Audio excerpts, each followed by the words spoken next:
Bonjour à tous, alors aujourd'hui on va parler d'un CLI qu'on développe qui s'appelle Geol qui utilise l'API de endoflife.det. Alors endoflife.det c'est une API qui regroupe actuellement 454 produits et qui permet de traquer les durées de fin de vie, fin de support de chaque produit, les versions du produit, etc. Donc le CLI, qu'est-ce qu'il fait? Il distribue simplement ces données sous la forme d'un CLI, donc autrement que simplement en allant sur le site web.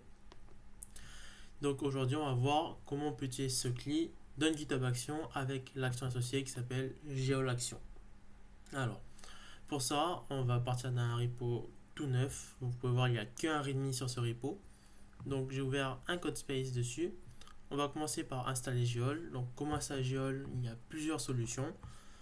Sachant qu'on utilise un code space tout neuf, on va prendre curl parce que c'est la seule chose qui est installée dessus. On n'a ni Go ni bourd installé. Donc, j'installe Geol. Voilà, ça repère mon OS, mon architecture, ça récupère la dernière version et ça installe Geol. Donc on peut voir que Geol est désormais installé et avec la dernière version actuelle. Donc Geol a une fonctionnalité qui permet, avec un fichier YAML en entrée, de vérifier pour une application est-ce que tous les produits sont à jour. C'est-à-dire, si on utilise la commande geol check init, cela génère un YAML, donc pour une application basique qui serait hébergé sur une Ubuntu, qui utiliserait du Java, du Quarkus, qui communique avec du Postgre, etc., etc. Ensuite, avec la commande geolcheck, ça va prendre en entrée ce YAML et ça sort un tableau avec du coup toutes les dates de end of life pour chaque produit et l'info de est-ce qu'on a un end of life ou non. Maintenant, cette information, c'est bien, mais ce serait quand même bien de l'avoir de façon automatisée. Donc comment on va faire ça? On va passer par un workflow GitHub. Donc on va créer le dossier .github avec à l'intérieur le dossier workflow et on va dire test.yml. Dans ce test.yml, du coup, on va l'appeler geol installation. On va dire sur les push sur la branche main parce que c'est la seule branche qu'on a sur le repo qui est vide. Et le job, on va l'appeler test install latest. Donc ça tourne sur une Ubuntu latest.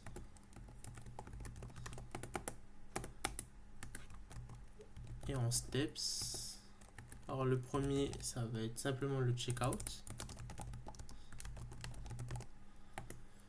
Et ça utilise la GitHub action slash checkout arrobase et je vais aller chercher le chat de l'action ici.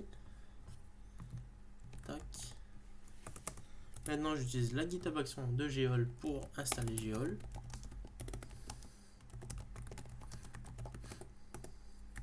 Donc use opt nc slash geol action arrobase. Pour la version, on va aller prendre la dernière release.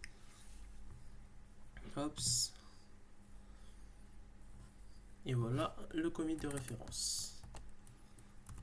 Et pour vérifier que c'est bien installé, on va juste faire un name verify installation qui va run un geol about. Il est également possible d'installer une version spécifique de Geol et pas de la latest. Donc, on va appeler ça spécifique. Et là, il faut juste ajouter le WIF et la version que l'on souhaite. Donc actuellement, la dernière version sortie de Geol est là 2.12.3. Du coup, on va prendre la v2.12.1 par exemple. Voilà, on a l'air pas mal. On va tester ça. Init GitHub hub action avec un seul H. Ok. Maintenant, allons voir sur GitHub. On actualise. Hop, c'est en train de tourner. Donc allons voir ça. On peut voir que ça a bien installé Geol. Donc ça a détecté mon OS architecture et que ça c'est la dernière version. Et on peut voir que Geol About est sorti avec les différentes informations. Sur la version spécifique, installe Geol. Hop, installer la 2.12.1 et ça me dit même qu'il y a une nouvelle version si on le souhaite. Mais en warning, ce n'est pas une erreur bloquante. Maintenant, je voudrais avoir ce tableau dans ma GitHub Action. C'est simple, au lieu de faire un Geol About, je fais un Geol Check. Comme ça, hop, on va dire Check Stack. Cela va vérifier la stack. Donc, check command.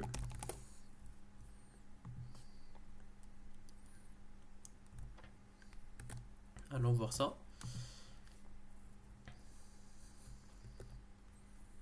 Voilà, ça a lancé. C'est dans la latest.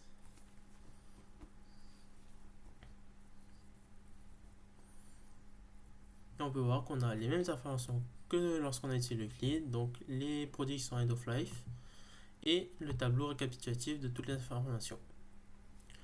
Maintenant, vous avez pu voir que on a des logs en erreur et pourtant le job sort en succès.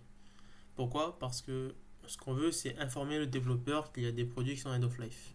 Donc, c'est-à-dire qu'on ne veut pas forcément bloquer l'exécution du workflow. Mais il peut arriver qu'on veuille bloquer l'exécution du workflow parce qu'on veut que, si un produit est end of life, on veut que ça bloque, on veut que ça sorte en erreur.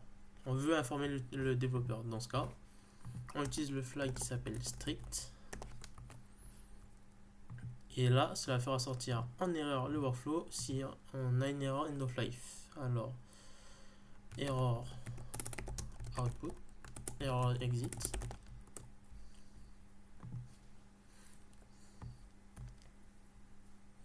Ok, retournons voir. Voilà le nouveau workflow. Installe latest. Donc pareil, on installe Geol, on lance ce check.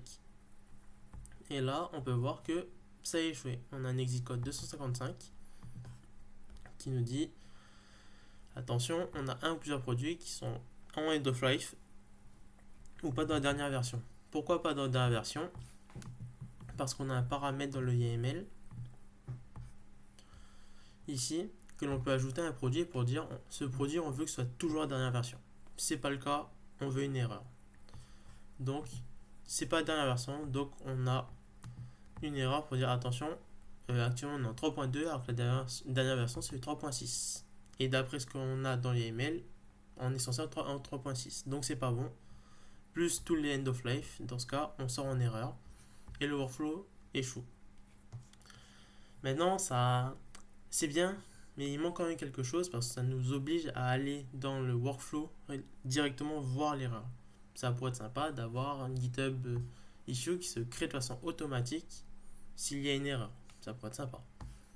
Dans ce cas, ça, on peut le faire assez facilement.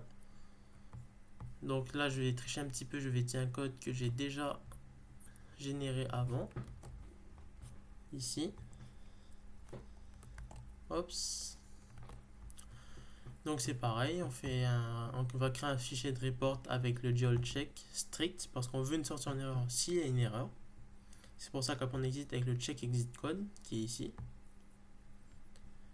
Et ensuite, si c'est une sortie en erreur, alors on veut une issue automatique sur le repo GitHub. Donc on va essayer. Automatique GitHub issue.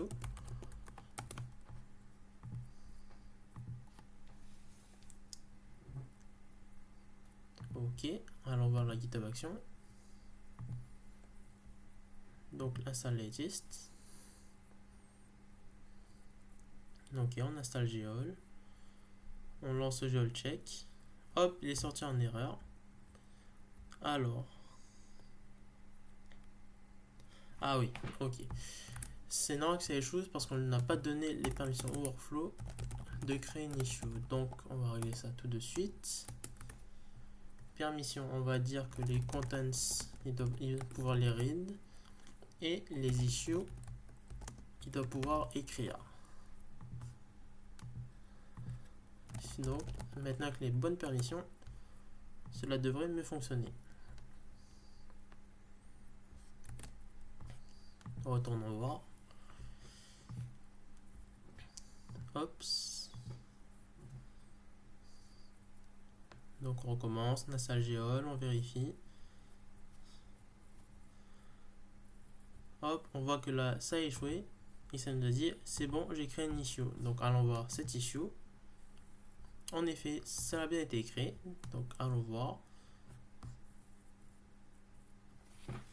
Donc on voit échec de Geol check strict, le workflow, le job, le commit et la sortie. Alors cette partie c'est simplement ce qui permet d'avoir les couleurs dans le GitHub Workflow. Ici, c'est ce qui permet d'avoir les logs en rouge ou en vert. Mais ce qui est important, c'est ce qui est là. Donc là, on a bien des informations pour dire que les produits sont end of life.